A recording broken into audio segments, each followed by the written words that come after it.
بسم الله الرحمن الرحيم. الحمد لله رب العالمين، وصلى الله وسلم على سيدنا محمد سيد الأولين والآخرين الذي تفجرت من قلبه علوم الأولين والآخرين.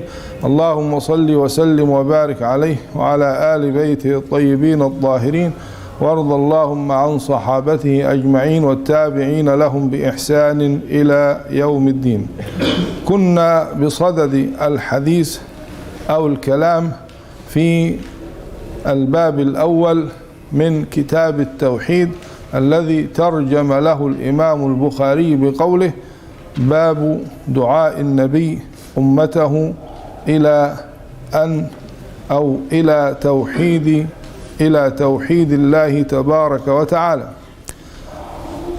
المراد أو المقصود بالأمة هنا أمة الدعوة، أي الأمة المطلقة التي تشمل أمة الإجابة وأمة الدعوة، لكن أمة الإجابة أجابوا النبي صلى الله عليه وسلم إلى ما دعاهم إليه، فالمراد بالأمة هنا الأمة مطلقا، أو أن المراد بها أمة الدعوة.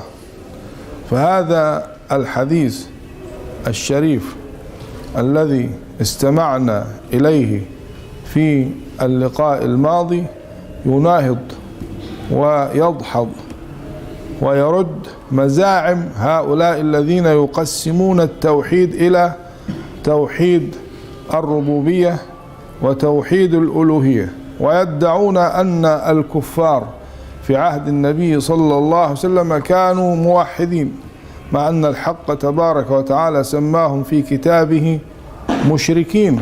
فكيف نقول عمن سماهم الله تعالى مشركين كيف نسميهم نحن موحدين؟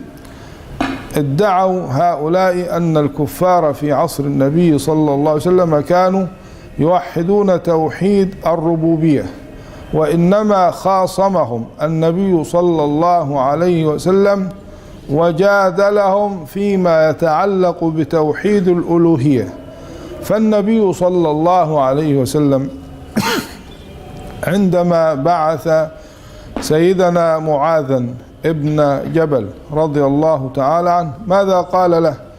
قال له: فليكن أول ما تدعوهم إلى أن يوحدوا الله.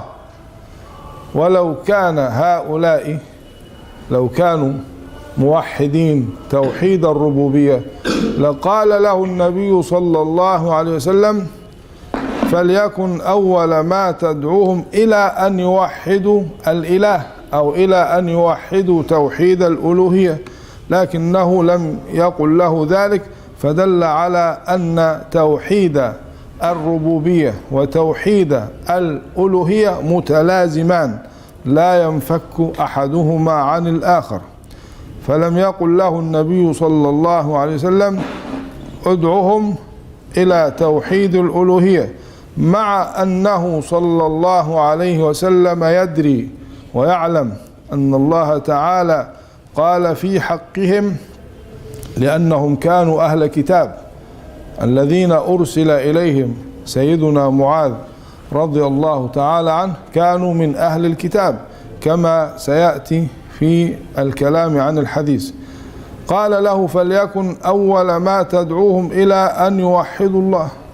والله تعالى قد وصف أهل الكتاب لنبيه صلى الله عليه وسلم بقوله: اتخذوا أحبارهم ورهبانهم أربابا من دون الله، ولم يقل اتخذوهم آلهة، فدل على أنهم اتخذوهم آلهة أيضا، لأنه لا فرق بين الرب والإله. قال تعالى: قل أعوذ برب الناس ملك الناس إله الناس، فرب الناس هو إله الناس وهو ملكهم وهو خالقهم.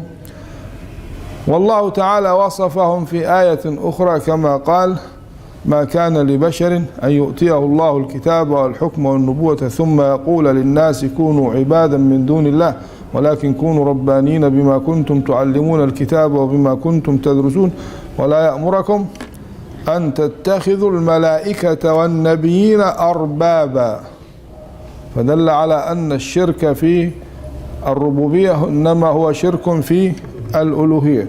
فلو كانوا يقرون بتوحيد الربوبية ما قال الله في شأنهم اتخذوا أحبارهم ورهبانهم أربابا، وما قال ولا يأمركم أن تتخذوا الملائكة والنبيين أربابا. فالحديث يدل على أنهما أي توحيد الألوهية وتوحيد الربوبية متلازمان لا ينفك أحدهما عن الآخر. قم في الدنيا وحي الأزهر وانصر على سمع الزمان الجوهرة، واخشع مليا واقض حق إمة طلعوا به زهرا وماجوا أبحرا، كانوا أجل من الملوك جلالة وأعظم سلطانا وأكرم مظهرا.